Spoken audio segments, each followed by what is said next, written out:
स्वागत है आपका न्यूज 18 जम्मू कश्मीर लद्दाख हिमाचल में। मैं हूं विशाल और आप देख रहे हैं ब्रेकिंग एट 10। पाकिस्तान का नापाक चेहरा फिर बेनकाब हुआ है। पाक पीएम के सलाहकार ने पाक के भारत विरोधी चेहरे को किया बेनकाब। मलिक मोहम्मद अहमद खान ने टीवी पर किया स्वीकार, भारत के पंजाब में ड्रोन के जरिए ड्रग्स की तस्करी कर रहा है पाकिस्तान। पाकिस्तानी तस्कर ड्रोन के जरिए ड्रग्स की कर रहे हैं तस्करी। मलिक मोहम्मद अहमद खान पाक पीएम के रक्षा मामलों के विशेष सहायक पाकिस्तान के एक वरिष्ठ पत्रकार से बात करते हुए उन्होंने इस बात को कबूल किया है। इस वक्त की अहम खबर आपको दे रहे हैं। पाकिस्तान ने अपना चेहरा एक बार फिर उजागर कर दिया है और जिस तरह की खबरें आ रही है उसके मुताबिक पाकिस्तान का नापाक चेहरा फिर से बेनकाब हुआ है। पाकिस्तान पीएम के सलाहकार ने पाक के भारत विरोधी चेहरे को किया है बेनकाब। मलिक मोहम्मद अहमद खान ने टीवी पर ये बात स्वीकार किया है। भारत के पंजाब में ड्रोन के जरिए ड्रग्स की तस्करी कर रहा है पाकिस्तान। पाकिस्तानी तस्कर ड्रोन के जरिए ड्रग्स की कर रहे हैं तस्करी। मलिक मोहम्मद अहमद खान पाक पीएम के रक्षा मामलों के विशेष सहायक पाकिस्तान के एक वरिष्ठ पत्रकार से बात करते हुए उन्होंने कबूल किया इस बात को। उन्होंने इस बात पर हामी भरी कि पाकिस्तान के जरिए ड्रोन के जरिए से पाकिस्तान जो है वो भारतीय इलाकों में खासतौर से पंजाब के बारे में ये बात सामने आई कि वो ड्रग की तस्करी कर रहा है। मलिक मोहम्मद खान जो उन्होंने वो सलाहकार हैं, बताए जाते हैं कि पाक पीएम के सलाहकार हैं मलिक मोहम्मद खान। उन्होंने अपनी ये बात कबूल की। उन्होंने कहा है टीवी पर ये बात स्वीकार किया कि भारत के पंजाब में ड्रोन के जरिए ड्रग्स की तस्करी कर रहा है पाकिस्तान। डेंजरस एरिया है और इसमें कुछ बॉर्डर रेगुलेशन की वजह से कोई सेंसिटिविटी वो कहते हैं कि है। अभी रिसेंटली एक दो इंसिडेंट ऐसे हुए हैं जिसपे 10-10 केजी हीरोइन बांध के ड्रोन्स के ऊपर उसको फेंक रहे हैं बाहर। लगी हुई एजेंसीज रोकने के लिए। फिर इसलिए शायद उन्होंने मोबाइल फोन जो है उसकी सर्विस इसलिए बंद करते हैं। उसकी वजह ये है कि सर जब इनको कोई ऐसी इंटेलिजेंस मिलती है तो ये शट ऑफ कर देते हैं, तो इसके बाद फिर तकलीफ रहती है। और शंकर आनंद हमारे साथ जुड़ चुके हैं ज्यादा जानकारी के साथ। शंकर, इस बयान को किस तरह से देखा जाए, किस परिप्रेक्ष्य में ये बयान दिया गया? इस बयान का सीधा मतलब क्या ये नहीं है कि वो जो चेहरा है वो उजागर हुआ है कि किस तरह से यहाँ पर ड्रग की तस्करी सरहद पार से की जा रही है? देखिए, निश्चित तौर पे जिस तरह से एक इकरारनामा जो है, जिस तरह से बयान जो है वो सामने आया है, और ये बयान कोई आम आदमी का नहीं है। ये पाकिस्तानी प्रधानमंत्री शहबाज शरीफ के विशेष रक्षा सहायक हैं, यानी कि विशेष जो सलाहकार हैं वो हैं मलिक मोहम्मद अहमद खान। और उन्होंने जिस तरह से बातों ही बातों में इस बात को स्वीकार किया कि किस तरह से भारतीय सीमा के पास में किस तरह से पाकिस्तान की तरफ से ड्रोन का प्रयोग किया जाता है, किस तरह से वहां से नार्को टेररिज्म को बढ़ावा दिया जाता है, तो इस बात को खुले तौर पर उसने स्वीकार किया। हालांकि परिप्रेक्ष्य की अगर बात करें तो ये मामला जो है, जिस तरह से पाकिस्तानी वरिष्ठ पत्रकार जो है हामिद मीर के साथ जब मलिक मोहम्मद अहमद खान की जब बातचीत हो रही थी तो उन्होंने कहा कि उस इलाके में बाढ़ का काफी खतरा है, बाढ़ का जो मसला है वो बहुत बड़ा मसला है, और बाढ़ पीड़ितों को बचाने के लिए वहां पर राहत और पुनर्वास की व्यवस्था करनी चाहिए, नहीं तो ये फिर ये सारे जो लोग हैं ये तस्करों के साथ मिल जाएंगे और वहां पर तस्करी स्टार्ट कर देंगे। और जिस तरह से बाकायदा इस मामले को लेकर ही उन्होंने बयान देते हुए उन्होंने इस बात को भी स्वीकार किया कि किस तरह से वहां पर तस्करी होती है, ड्रोन के मार्फत से तस्करी होती है, और पिछले कुछ समय के दौरान में किस तरह से पाकिस्तान की सीमा से भारत की सीमा में वहां पर नशे का कारोबार का तस्करी होती है। और जिस तरह से ये जो बयान है, ये बयान अपने आप में बहुत बड़ा है। हालांकि अगर मलिक मोहम्मद अहमद खान की बात करें तो पाकिस्तानी जो सरहदी इलाका है उसमें कसूर एक इलाका है, वहां के ये प्रांतीय विधानसभा के अध्यक्ष हैं, यानी कि एमपी हैं, और उसका जो बयान आया है ये अपने आप में बेहद एक चौंकाने वाला नहीं कहा जा सकता है, क्योंकि ये तो हरकत है ही, ये पाकिस्तान का चाल चरित्र और चेहरा भी है।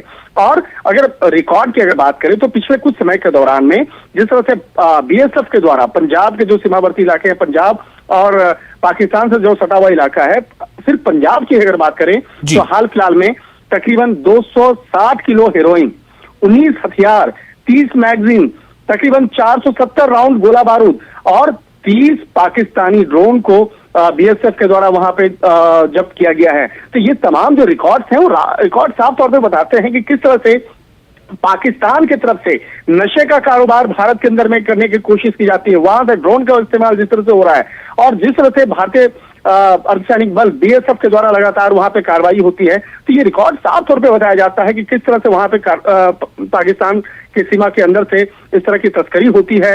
और एक तरह से कहा जा सकता है कि ये मसला बेहद गंभीर है और इस मसले को लेकर जिस तरह से कार्रवाई की अगर बात करें तो निश्चित तौर पर कार्रवाई आगे भी होनी चाहिए।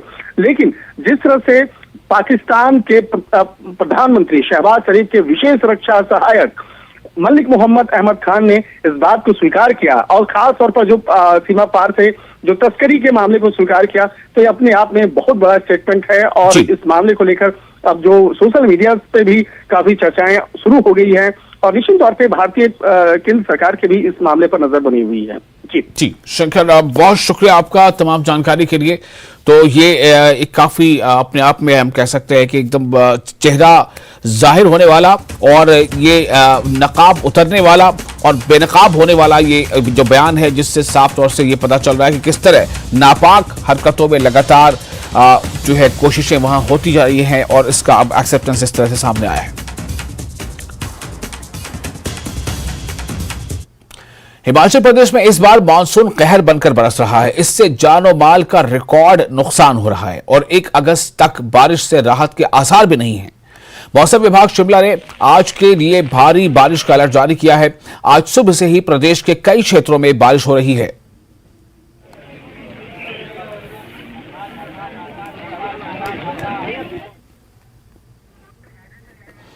राजेंद्र हमारे साथ जुड़ चुके हैं ज्यादा जानकारी के साथ। सीधे लाइव चलते हैं राजेंद्र के पास। राजेंद्र, इस वक्त क्या हालात हैं और जो वेदर फोरकास्टिंग है उसकी रिपोर्ट के मुताबिक क्या वहां बारिशों का सिलसिला अभी जारी है? बिल्कुल वैशाल, हिमाचल प्रदेश में पूरे प्रदेश में बारिश का सिलसिला जारी है और मौसम विज्ञान केंद्र की तरफ से ऑरेंज अलर्ट आज जारी किया था और वही होता भी दिख रहा है। मैं इसी तस्वीरें आपको दिखाना चाहूँगा इस वक्त। अब ये राजधानी शिमला के हालात हैं, आप देख सकते हैं। बहुत कम ऐसा होता है कि राजधानी में या हिमाचल प्रदेश के अधिकांश क्षेत्रों में कोहरा दिख रहा हो, लेकिन हालात ऐसे दिख रहे हैं। आप देख सकते हैं कितना घना कोहरा पूरे प्रदेश में और राजधानी शिमला में खासकर सीधी आप तस्वीरें यहाँ इस वक्त देख रहे हैं। और ये हालात पूरे प्रदेश में बने हुए हैं। हिमाचल प्रदेश में भारी बारिश के कारण जो हालात उत्पन्न हुए हैं मानसून में, अब 180 से अधिक लोगों की जान चली गई है और घायलों का आंकड़ा 200 से पार है, 13 लोग मिसिंग है। तो ये हालात आप देख सकते हैं और सड़कों की संख्या लगातार बढ़ती जा रही है। 600 से अधिक सड़कें अभी भी हिमाचल प्रदेश में बंद हैं, जिनमें कई NH भी शामिल हैं।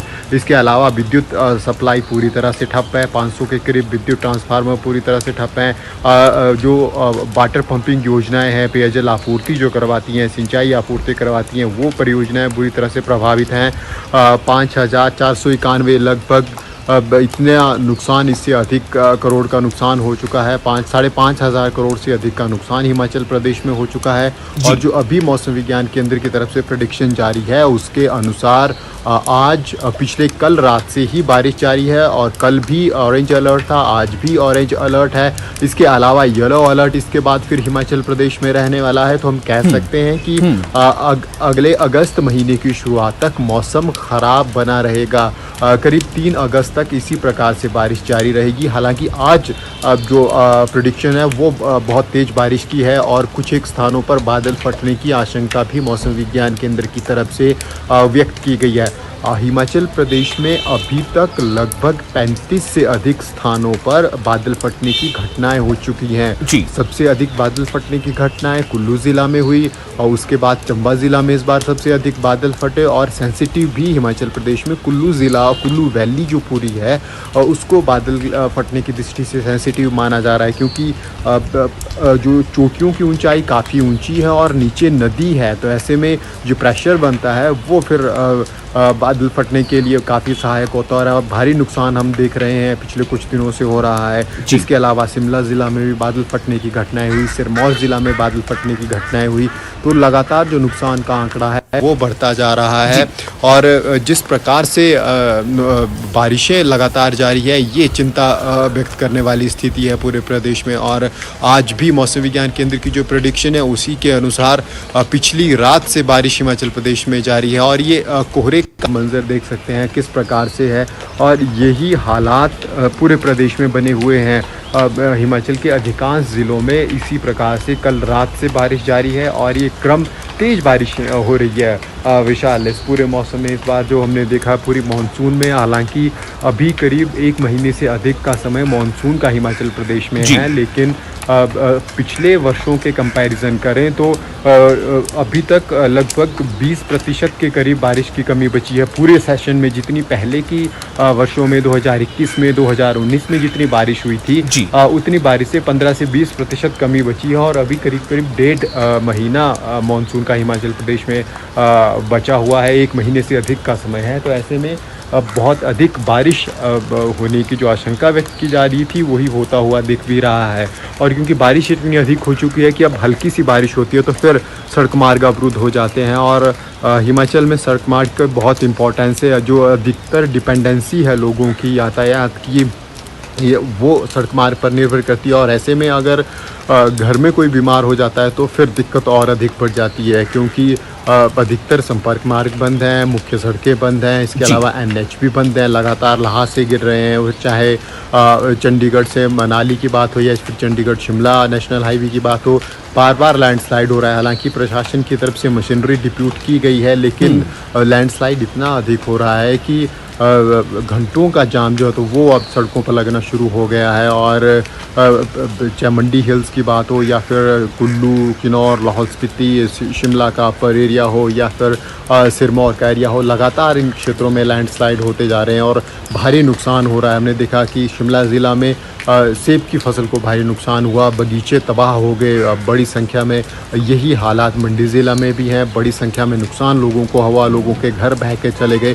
और अभी भी बहुत से क्षेत्र ऐसे हैं, दूर दराज के क्षेत्र, जहां विद्युत सप्लाई बाधित है, जहां पेयजल सप्लाई बाधित है, अब सड़क यातायात तो बाधित है ही लगभग पूरे प्रदेश में। बिल्कुल राजेंद्र, हालात बिल्कुल जो है वो कहीं से भी इसे अनुकूल नहीं कहा जा सकता। लेकिन मेरा सवाल आपसे ये है कि अभी जो आपने बताया कि लगभग पूरे हिमाचल प्रदेश में बारिश का सिलसिला लगातार जारी है, कहीं कम कहीं ज्यादा, और कुहासा तो बिल्कुल तस्वीरों में हम साफ तौर से देख पा रहे हैं। क्या ये जो फोरकास्टिंग है उसके मुताबिक ये बारिश का ये जो अभी जो सिलसिला शुरू हुआ है या चल रहा है, ये कब तक रहेगा?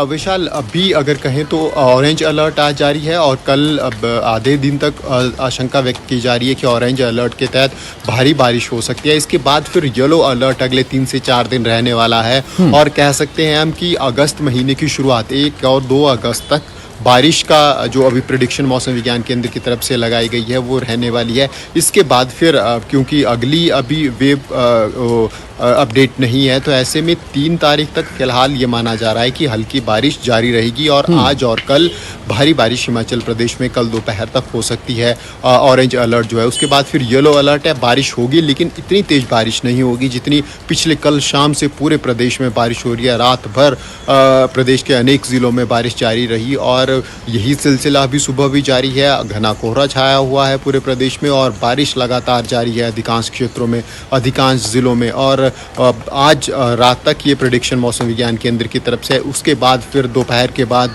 उम्मीद लगाई जा रही है कि कल दोपहर के बाद हल्की बारिश हो जाएगी। लेकिन बारिश का सिलसिला 3 अगस्त तक जारी रहने की आशंका विशाल व्यक्त की गई है मौसम विज्ञान केंद्र की तरफ से। चलिए राजेंद्र, बहुत शुक्रिया। आप सुरक्षित रहें, खुद को भी सुरक्षित रखें और हमें रिपोर्ट देते रहें कि वहां पर क्या स्थितियां लगातार बन रही है। बहुत ज्यादा सतर्कता बरतने की जरूरत है। और जैसा सीएम सुक्खू ने भी पहले अपील की थी लोगों से कि घरों से बाहर आप तभी निकले जब बहुत ज्यादा जरूरी हो, यानी कि यात्रा के लिए, यात्रा जो है वो जरूरी ना हो तो ना करें। लेकिन बहुत जो स्थितियां हैं वो काफी जो है वो खतरनाक दिख रही हैं। लगातार एक बार अभी तबाही से अभी उबर भी नहीं पाया कि फिर लगातार बारिश का सिलसिला जारी हो और 3 अगस्त तक बारिश इस तरह से होते रहने की संभावना जताई जा रही है। और आप देखिए किस तरह से वहां पर लगातार कुहासे का दौर है। ये आप सीधी तस्वीरें देख रहे हैं, कुहासे के बीच लोगों को आना जाना भी हो रहा है। जो रोजमर्रा के काम है वो रुक नहीं सकते, रोजमर्रा के काम को आपको करना ही पड़ेगा, आपको घर से बाहर निकलना भी पड़ेगा। और इस हालत में, इस कुहासे में, इस बारिश में पूरा हिमाचल लगभग इसी तरह का मंजर पेश कर रहा है।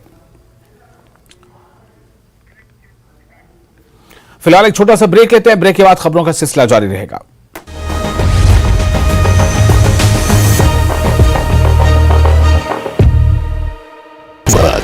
News 18 Network. द्वारा हैवानियत करने का मामला सामने आया। इसके बाद गांव की महिलाओं के सब्र का बांध टूट गया। वो बच्ची को लेकर महिला थाने पहुंची और 3 नामजद आरोपियों के खिलाफ मुकदमा दर्ज कराया। राजसमंद जिले के देलवाड़ा थाना इलाके में स्थित अनंता अस्पताल के सामने निर्माणाधीन मकान में उस समय अफरा तफरी मच गई जब रात के समय मजदूर को अचानक तेंदुए का सामना करना पड़ा। इसके बाद वन विभाग की टीम को सूचना दी गई। सिरोही के गोयली ग्राम पंचायत में अनियमितताओं का आलम देखने को मिल रहा है। लगातार हो रही बारिश के कारण गांव के बेकवालवास चित्रवास नगर में कई जगहों पर जल भराव और गंदगी का आलम देखने को मिल रहा है। अलवर के अकबरपुर थाने में थानाधिकारी ने मुस्लिम त्योहार मुहर्रम पर शांति व्यवस्था बनाए रखने के लिए CLG सदस्यों की बैठक ली। मुहर्रम के त्योहार को देखते हुए दोनों ही समुदायों के लोगों से भाईचारा बनाए रखने की अपील की।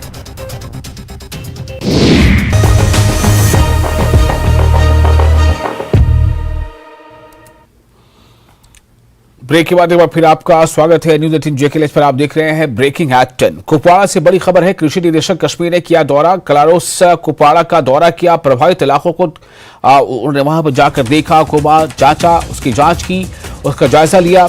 बादल फटने से फसलों का नुकसान हुआ था। नुकसान का किया जा रहा है आकलन। तो कलारोस में जो बादल फटने की घटना सामने आई थी उसको लेकर वहां पर उसकी समीक्षा की जा रही है। कुपवाड़ा से ये बड़ी खबर है। कृषि निदेशक खुद जो डायरेक्टर हैं एग्रीकल्चर डिपार्टमेंट के कृषि निदेशक, वो जो कृषि निदेशक कश्मीर है, उन्होंने इसका दौरा किया, कलारोस का, कुपवाड़ा का दौरा किया, प्रभावित इलाकों का दौरा किया। बादल फटने से फसलों का नुकसान हुआ था, कुछ और तरह के भी नुकसान वहां पर होते, उन्होंने उसका आकलन किया है कि किस तरह से वहां पर जो है नुकसान हुआ है, ताकि उसके बाद फिर जो कॉम्पनसेशन के लिए जो प्रक्रिया है उसकी शुरुआत हो सके। यहिया हमारे साथ जुड़ चुके हैं, ज्यादा जानकारी हमें दे रहे हैं, सीधे जुड़ेंगे लिया से। यहिया, इस वक्त क्या जानकारी मिल रही है? कितनी बड़ी ये नुकसान का दायरा कितना बड़ा था? चूंकि बादल फटने का ये जो वाकया पेश आया तो उसके बाद अगर वो डायरेक्टर कृषि वहां खुद पहुंचे, इसका मतलब है कि काफी बड़ा नुकसान हुआ था।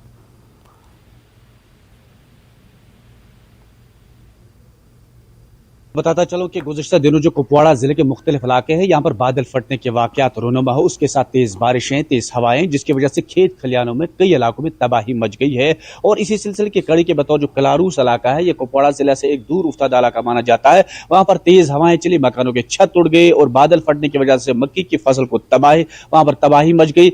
इस दौरान वहां पर कई इलाकों में जो तुगियानी भी आ गए, उसमें छोटे छोटे कलवर्ट्स वगैरह है, वो भी पानी अपने साथ बहा ले लिया। और इसी दरिया सा इससे पहले भी जो अगर हम खुमरियाल की बात करें, वहां पर एक बड़ा ब्रिज था, उसका एक हिस्सा जो है पानी ने अपने साथ बहा लिया।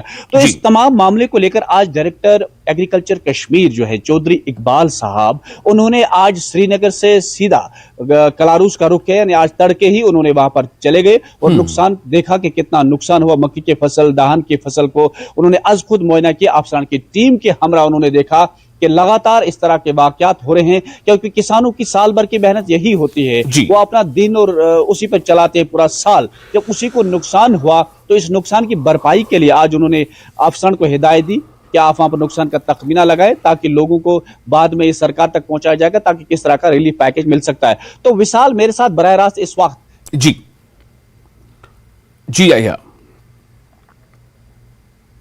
तो यही हमारे संवाददाता जो है वो वहां मौजूद हैं और वो कोशिश कर रहे हैं कि वहां के लोगों की जो परेशानियां हैं उनको वहां सुना जाए। लेकिन इसी वक्त जो डायरेक्टर हैं कृषि डिपार्टमेंट की, वो खुद वहां पहुंचे हैं, वो खुद वहां लोगों से मिल रहे हैं, आकलन कर रहे हैं इस नुकसान का, जो नुकसान बादल फटने की वजह कर पेश आया।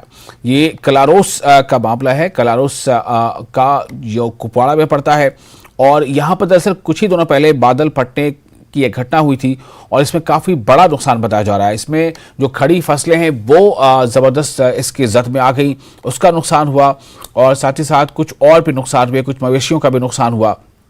तो इसी का जायज़ा लेने के लिए वहाँ पर एक टीम पहुँची है, सरकार की टीम पहुँची है और उसमें खुद वहाँ मौजूद हैं कृषि निदेशक, जो कश्मीर के जो कृषि डायरेक्टर है वो वहाँ पहुँचे हैं और उन्होंने इसका दौरा किया है। हमारे रिपोर्टर यहिया वहाँ मौजूद हैं। कोशिश लगातार ये हो रही है कि हम उनसे सीधे जुड़ पाएँ और हम जैसे वो जुड़ जाते हैं हम फिर उनके पास जाएंगे, उनसे जानकारी लेंगे कि किस तरह के वहाँ पर इक़दाम किए जा रहे हैं और जो राहत पैकेज हो सकता है वो क्या हो सकता है, कितनी राहत मिल सकती है।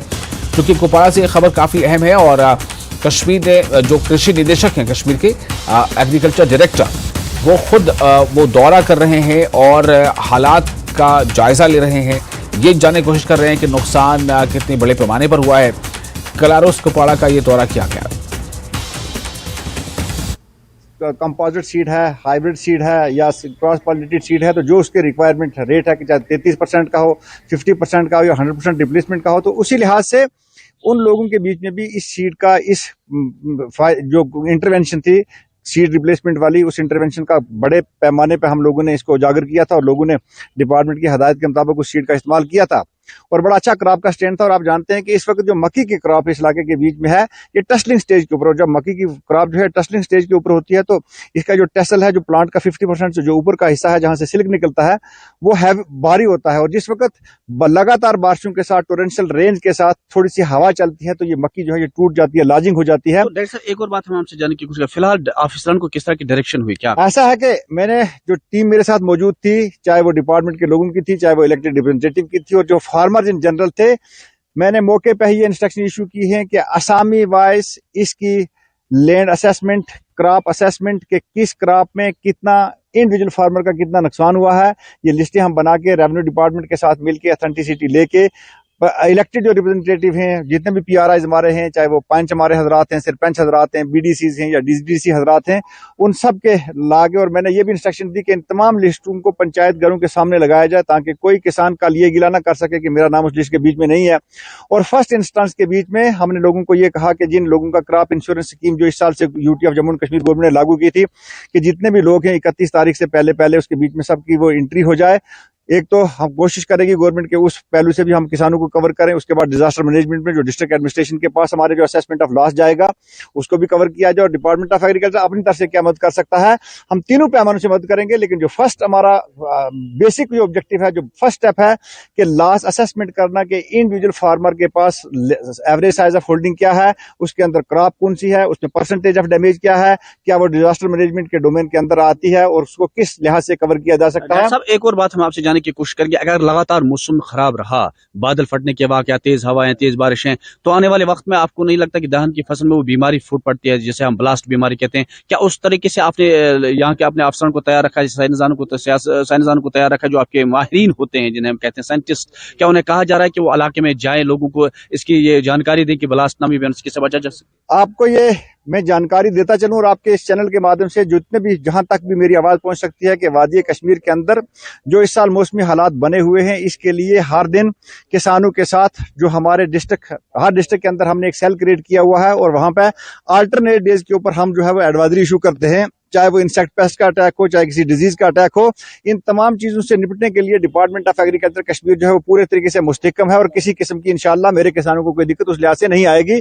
और उसके लिए हमने तमाम जो लवाजमात, तमाम जो इकदाम करने थे वो ऑलरेडी करके रखे हैं और एडवाइजरी लगातार इशू हो रही है। और हमारी नजर जो है वो फार्मर के कोई भी क्रॉप हो, चाहे वो वेजिटेबल की क्रॉप हो, चाहे वो पैडी की क्रॉप हो, चाहे वो मेज की क्रॉप हो, और खासकर इस साल हम लोगों ने कोशिश की थी कि आप जानते हैं कि ये जो 2023 का साल है ये रफ्ता मिलेट्स है और क्योंकि कश्मीर में मिलेट्स ग्रो करने का जो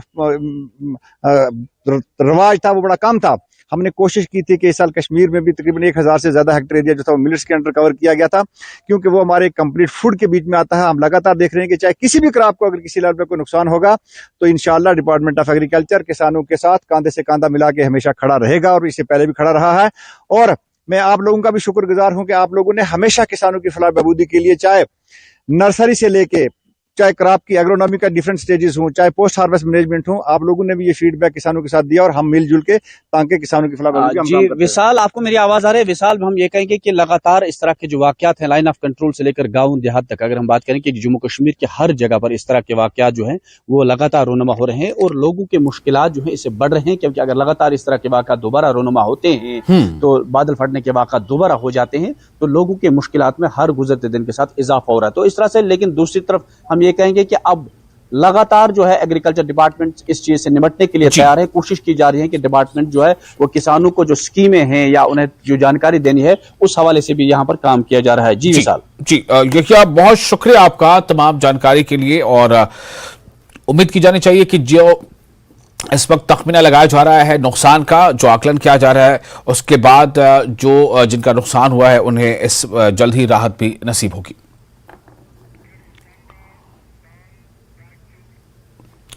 और अगली खबर हिमाचल प्रदेश के शिमला से बड़ी खबर यह है कि कोटगढ़ के कई गांव में जोशी मठ जैसे हालात बनते जा रहे हैं। कई घरों में दरारें पड़ गई हैं। बुजुर्ग महिला का घर भी कराया गया है खाली। लोगों में सरकार के खिलाफ गुस्सा है। पीने के पानी का भी संकट है। कई गांव के लोग प्राकृतिक स्रोतों पर अब निर्भर कर रहे हैं।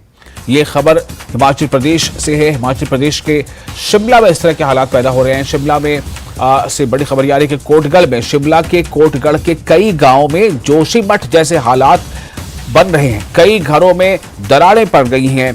बुजुर्ग महिला का घर भी खाली कराया गया, ये भी खबर आ रही है। साथ ही साथ लोगों में सरकार के प्रति अब जो है गुस्सा जो है वो देखने को मिल रहा है और पीने के पानी की भी वहां पर समस्या बन रही है।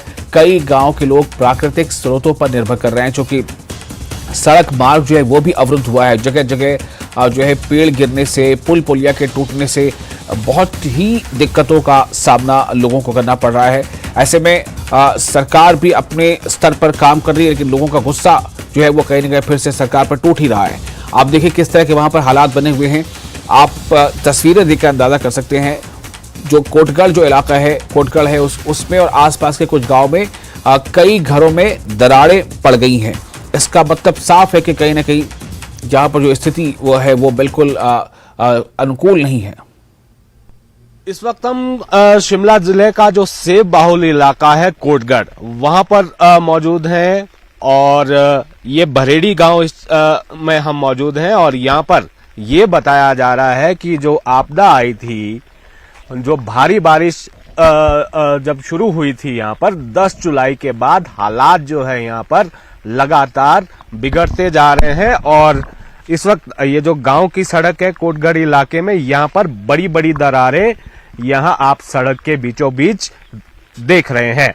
अभी सुबह के 8 बजे हैं, कुछ कुछ जगहों पर हम गए हैं, लेकिन यहाँ पर ये बताया जा रहा है कि बहुत सारा ऐसा इलाका है वो वहां पर ये देखा जा रहा है कि जमीन जो है धंसती जा रही है, बैठती जा रही है और बहुत सारे घरों को यहाँ पर खतरा पैदा हो गया है। ऐसी जो है जानकारी निकल कर आ रही है। एक युवा यहाँ पर इस गांव में है, इनसे बात करते हैं। क्या नाम है आपका? जी, मेरा नाम इशित भैक है और मैं भरेड़ी गांव का स्थानीय निवासी हूँ। ये भरेड़ी गांव है। जरा ये बताएं, जो हम देख रहे हैं, जो हमने कुछ लोगों से बात की, बता रहे हैं लोग कि ये पूरा इलाके में जो है ये देखा जा रहा है कि ये पूरी जमीन बैठती जा रही है, घरों को खतरा है। जी, जैसे कि आप को ज्ञात है कि 10 तारीख और 20 तारीख को जो यहाँ पे काफी भारी बारिश हुई है, जिसके कारण यहाँ पे जो है हालात इस तरह के बन गए हैं जिस तरह के जोशीमठ में है। आप देख सकते हैं कि आपके सामने जो जिस तरह की ये दरारें भी आ गई है, उत्पन्न हो गई है। हमारे गांव का जो मेन रास्ता है वो भी पूरी तरह से जो है उखड़ चुका है और लोगों की जमीन इस तरीके से धंस रही है कि जो यहाँ पे ऊपर गाँव है वो आपका धीरे धीरे जो है वो नीचे की तरफ खिसक रहा है और लोगों के घरों में काफी ज्यादा दरारें पड़ रही है।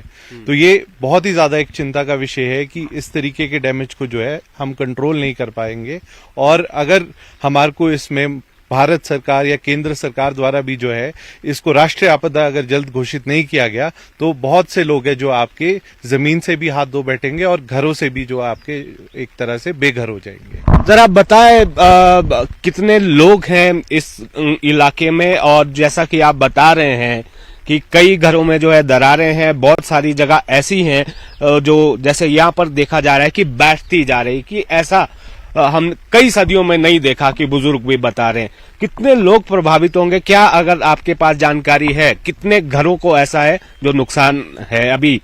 अभी तक जो मेरी जानकारी में है, कम से कम पूरे कोटगढ़ क्षेत्र में कम से कम 40 घर आपके ऐसे हैं जो कि खाली कर दिए गए हैं और लोग जो है या तो अपने रिश्तेदारों के पास या फिर अन्य जगहों पे जो है क्या कहते हैं अपने पलायन कर चुके हैं। और उसके साथ साथ मैं नहीं समझता हूं कि शायद ही कोई ऐसा व्यक्ति होगा जिसका या तो आपका बगीचे में नुकसान हुआ होगा या फिर घरों में दरारें नहीं आई होगी, उसका तो एस्टिमेट ही कोई नहीं है। या थोड़ा आगे हम गए, मंगसू कोई जगह बताया गया, वहां जो रोड पूरी तरह से जो है वो नीचे गिर गया है और वहां कितने लोग प्रभावित हैं उससे? वहां पे भी लगभग आपके 300 के करीब जो लोग हैं और सेब सीजन है वो आपके काफी प्रभावित है वहां पे, जिस वजह से अभी आप देख रहे हैं कि ये जो हमारा रोड है ये आपका अभी सेब सीजन शुरू होने वाला है और ये एक मुख्य भूमिका जो है निभाएगा। और आप देख सकते हैं इसी के साथ साथ हमारे अन्य पंचायतों में भी जो आपके यहाँ पे हमारे साथ लगती हुई मधावनी पंचायत है, खनेटी पंचायत है, वहां पे तो 100 बीघा के करीब जो है आपकी लैंड पूरी की पूरी जो है इस बरसात में बिल्कुल आपका जो क्लाउड बर्स्ट में जो है बह गई। और उसके साथ साथ आपके जो वहां के रोड्स है, जो हमारा सबसे पुराना रोड जो हॉर्टिकल्चर रोड है कोटगढ़, ये ओडी टू बित्थल जो पहला आपका हिमाचल प्रदेश का हॉर्टिकल्चर रोड है, वो भी जगह जगह जो है अवरुद्ध है। और मैं नहीं समझता कि मतलब इस साल जो है वो आप एक बार सुचारू रूप से फिर से वो चल पाएगा। और यहाँ पर कुछ और लोग हमें नजर आ रहे हैं। सर, आपका क्या नाम है? संजीव भैग। आप यहीं के निवासी हैं? हाँ जी, यहीं के निवासी। ये बता रहे हैं हमें कि क्या यहाँ पर स्थिति ये हो गई है कि इस तरह की जो है जमीन बैठना शुरू हो गई है बहुत सारे घरों के सामने। ये है, ये अंग्रेजों के टाइम के रोड बने हैं। आज ये स्थिति ये है। It was the first road to the chhavni for Kotgarh. अच्छा, ठीक है। हाँ, पहला रोड था, छावनी को कनेक्ट करता था अंग्रेजों की। इसके हालत देखो आप, क्या बना दिए इन्होंने। और ये कंस्ट्रक्शन बहुत ही उम्दा थी जो अब कंस्ट्रक्शन हो रही है। तो आपके सामने है सब कुछ, रिजल्ट्स आर बिफोर यू।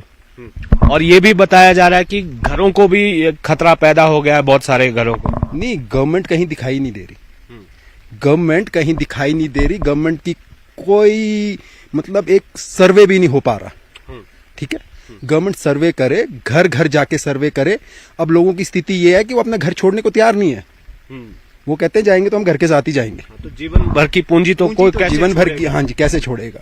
ठीक है, तो हमने गवर्नमेंट को, मैंने एक सजेशन दिया था कि ये अनस्टेबल हिल्स हैं, इन अनस्टेबल हिल्स का एक तरीका है कि इसमें वाटर जो है, वाटर नुकसान कर रहा है। देखो, रेन है तो वाटर होगा, आपको वाटर को बाहर को निकालना पड़ेगा और उसकी चैनलाइजेशन और उसकी काइनेटिक एनर्जी तोड़नी पड़ेगी। ठीक है ना, जब तक उसकी, अगर वो उसको आप सीधा 500 मीटर डालेंगे तो उसकी इतनी काइनेटिक एनर्जी, वो हाइड्रल प्रोजेक्ट बन जाएगा। क्योंकि जगह जगह उसको प्लास्टिक की ओपन मतलब हाफ पाइप्स गवर्नमेंट प्रोवाइड करे, उसकी काइनेटिक एनर्जी तोड़े, ड्रम्स को दो तरफ करे या कोई ऐसी चीज बनाए, पॉन्ड हल्का सा बनाए, उसकी काइनेटिक एनर्जी जितना तोड़ेंगे उतना फायदा होगा और सीपेज अंदर हिल्स में जाने से रोकते। सिंपल सी बात है, इसमें तो कोई बड़ी वो नहीं है, इसके पैनिक होने की तो जरूरत ही नहीं है। एक्शन करना पड़ेगा, पैनिक से कुछ नहीं होगा। या ये हो गया, ये न्यूज बन गई, उससे नहीं होगा, सोल्यूशन निकालने पड़ेंगे। ये मैंने सुना कि आपका मकान खाली कर दिया आपने? खाली है जी, पार होते सो है। हम तो जो है छोटे छोटे पोतरू वो माँ के भेजे हुए, और इतनी सी चीज भी खाएंगे क्या? बोल नहीं सकते, क्या बोलना, किसको बोलना। पीछे जाओ, यहाँ से आ गया बाहर, सेफ्टी टैंक भी चल गया, टाटी भी चल गए, पीछे से भी इनका लोगों के खेत आया। अभी मेरा तो पहुंचा ड्रम के पीछे, कल ड्रम भी किए खाली हमने, टांकी पानी नहीं भरा, अंदर भर रहे छोटे छोटे बर्तन। मैंने कहा टांकी में धक्का मार दिया और भी नुकसान कर दिया। फिर हमने टांकी खाली की, नहीं भरे। अरे ऊपर से वो कर्मी का और सूटू का, इसका सुंदर कब गया रहे, वहां जाओ देखो, इतनी ये से कहा, वो तो ऐसा है, अगर एक दिमाग का पानी का आएगा वो सारा मेरे घर के पीछे, यहाँ भाभी के घर के पीछे पहुंचेगा, ये सारा यहाँ पहुंचेगा। हो तो कौन से मेरे घर में तो ही रुकेगा, वो पूरा नुकसान करेगा। अगर नीचे तक जाएगा वो नहीं रुकेगा। मौके पर देखो देखे, अगर हम झूठा बोलेंगे मारे तो चाहिए कीड़ा न कांडा भी रहेगा। तो पानी 1 महीने से नहीं आ रहा, जब से बारिश हुई, फ्लड्स वगैरह है, सारी पाइपें टूट चुकी है। तो सारे लोग यहीं से पीने के लिए पानी ले जा रहे हैं। बाकी हाँ जी, बाकी टॉयलेट बाथरूम के लिए तो बारिश का पानी स्टोर करते हैं लोग, तो पीने के लिए फ्रेश वाटर चाहिए। तो अभी 3-4 गांव के लोग यहीं पर आते हैं पानी लेने। अच्छा, हाँ जी, भरेड़ी हो गया, आपके मेलन हो गया, इधर घासनी वगैरह जो भी लोकल एरिया है, सब यहीं से ले जाते हैं। तो यहाँ पर स्थानीय लोगों से हमने बात की है और ये बता रहे हैं कि वजह क्या है और इससे निपटा जा सकता है और समय रहते ये इस पर ध्यान देने की जरूरत है। कोटगढ़ से मेरे कैमरा सहयोगी दीपक राणा के साथ रणबीर सिंह, न्यूज़ 18 हिमाचल। तो ये तस्वीरें आपने देखी कि क्या वहां पर सूरत हाल है, और रणवीर हमारे जो संवाददाता हैं उन्होंने वहां की रिपोर्ट दिखाई है। बहुत मुश्किल हालात हैं, घरों में दरारें पड़ रही हैं और कुछ लोगों तो घरों को खाली भी करना पड़ा है। लोगों को ये लग रहा है कि सरकार आपदा या ऐसी स्थिति में राहत तो पहुंचा रही है, लेकिन कोई एक्शन टेकन, यानी कि एक डिटेल कोई ऐसा एक्शन हो, कुछ ऐसी कार्रवाई हो जिससे इनकी घरों की हिफाजत भी हो सके और इन्हें डिस्प्लेस ना होना पड़े। आगे बढ़ेंगे। 1984 सिख दंगों से जुड़े जनकपुरी और विकासपुरी में सिखों की हत्या का मामला है। राव ज़वेरी कोर्ट मामले में सज्जन कुमार के खिलाफ आज आरोप तय कर सकती है। राव ज़वेरी कोर्ट सज्जन कुमार के खिलाफ आरोप तय करने पर फैसला सुना सकती है। 2015 में एसआईटी ने सिख दंगा मामले में जनकपुरी और विकासपुरी में एफआईआर दर्ज कर जांच शुरू किया था। जनकपुरी में 2 सिखों सोहन सिंह और उनके दामाद अवतार सिंह को 1 नवंबर 1984 की हत्या हुई थी। विकासपुरी पुलिस स्टेशन के एरिया में गुरुचरण सिंह को छल्ला दिया गया था और जिसके 30 साल बाद उनकी मौत हुई थी। मामले में एसआईटी ने सज्जन कुमार का मई 2018 में पॉलीग्राफी टेस्ट भी किया था।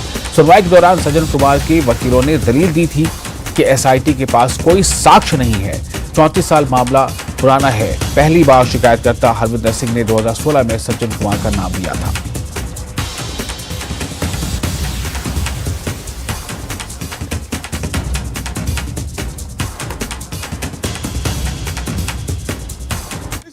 सिख दंगा मामले में सज्जन कुमार के खिलाफ आज दिल्ली की राव ज़वेरी कोर्ट अपना अहम फैसला सुना सकती है। दरअसल इस पूरे मामले में लंबे समय से ट्रायल चल रहा था।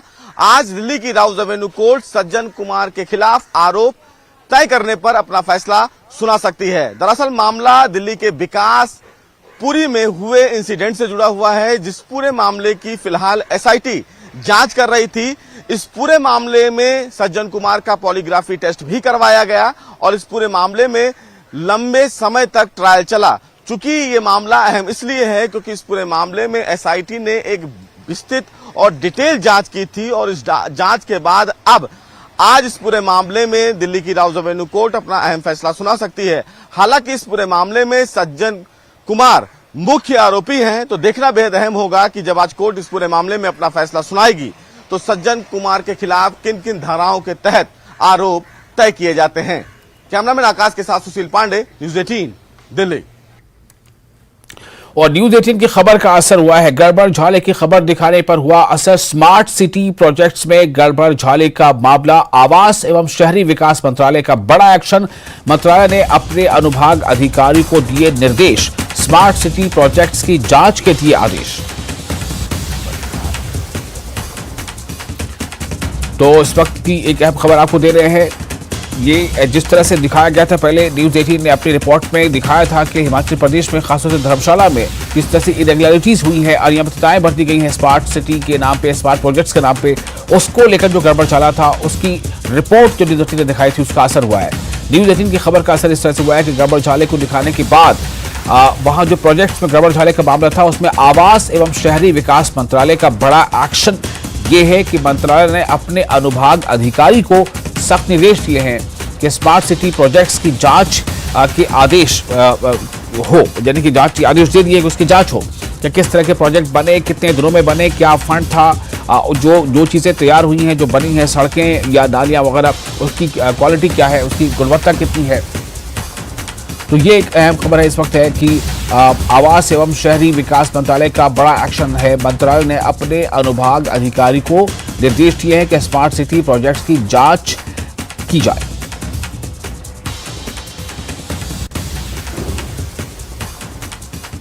और एक अहम खबर जम्मू कश्मीर से। अमरनाथ यात्रा आपको लेकर खबर है। जम्मू से 26वां जत्था रवाना हो चुका है। जम्मू से अमरनाथ यात्रियों का 26वां जत्था रवाना हो चुका है और इस जत्थे में कुल 2155 श्रद्धालु शामिल हैं। ये तमाम 2155 श्रद्धालु, इनमें से अलग अलग बालतर मार्ग से 753 जबकि पहलगाम मार्ग से 1402 श्रद्धालु जा रहे हैं और वो पवित्र गुफा के दर्शन करेंगे।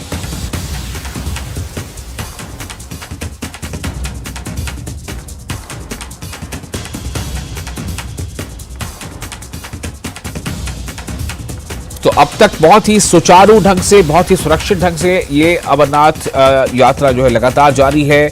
इसमें कुछ संख्या इन दिनों थोड़ी कम जरूर हुई है, लेकिन ये आपको बता दें कि जो आंकड़े हैं उसके मुताबिक पिछले साल जितने भी लोगों ने अमरनाथ यात्रा के दौरान यात्राएं की थी उनसे जो है ये संख्या अब बढ़ गई है। इस साल अब तक जो यात्री अमरनाथ गुफा के दर्शन कर चुके हैं उनकी संख्या पिछले साल के कुल यात्रियों से बढ़ गई है और अभी आने वाले दिनों में अभी कई दिनों तक ये यात्रा चलनी है।